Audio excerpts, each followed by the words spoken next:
South Africa while studying for a Master's in Global Development at the University of Edinburgh.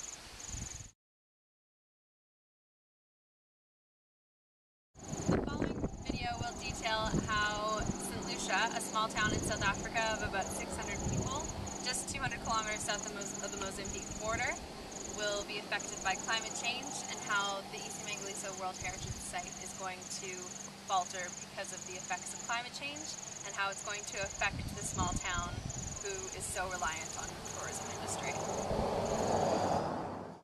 St Lucia is one of South Africa's smallest towns, with a population around 350.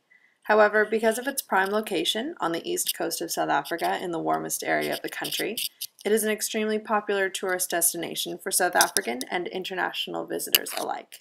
During peak times, around 6,000 beds are made available for the influx of visitors. St Lucia and the surrounding area typically receives about 866 millimeters of rain per year. Most of this comes during the wet season, comprised of the summer months between November and March. Typically, August brings the least amount of rain, around 63 millimeters, while February sees an average of 141 millimeters. The average annual temperature for the town is 25 degrees Celsius, with highs occurring during the summer months. Lows occur in the winter months of June and July, and the average low for the year is just under 18 degrees Celsius. St Lucia is part of ecology World Heritage Site, which is South Africa's first UNESCO World Heritage Site. It comprises 8 different ecosystems and over 330,000 hectares. ecology and the St Lucia area is home to 526 bird species, most of South Africa's remaining swamp forests, and a wide array of wildlife. It's no wonder why the park's name means a miracle in the area's native Zulu language. Wetlands, which includes some of South Africa's oldest and rarest swamp forests, along with the largest ecology Wetland Park is the driving force behind St Lucia's tourism industry. The town is literally built around attracting visitors to the park.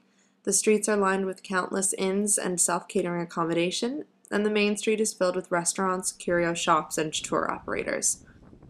Tours and attractions include game viewing, seasonal turtle and whale excursions, as well as boat tours, horse riding, and much more. It is for this reason that the town is so dependent upon tourism. It is the only industry and the reason for the town's very existence.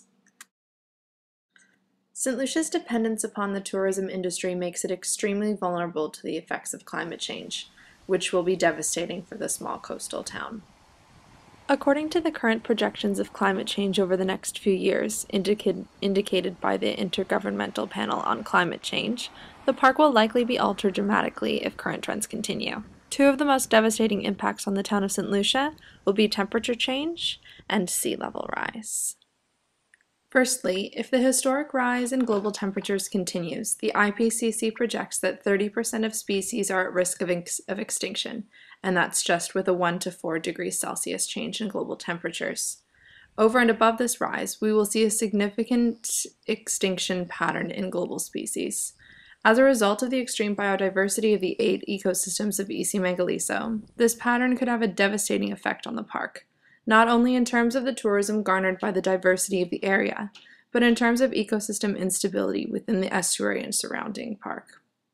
Other ecosystem risks with temperature rise include species shifts due to wildfire risk, and it's not just the interior of the park that will be affected.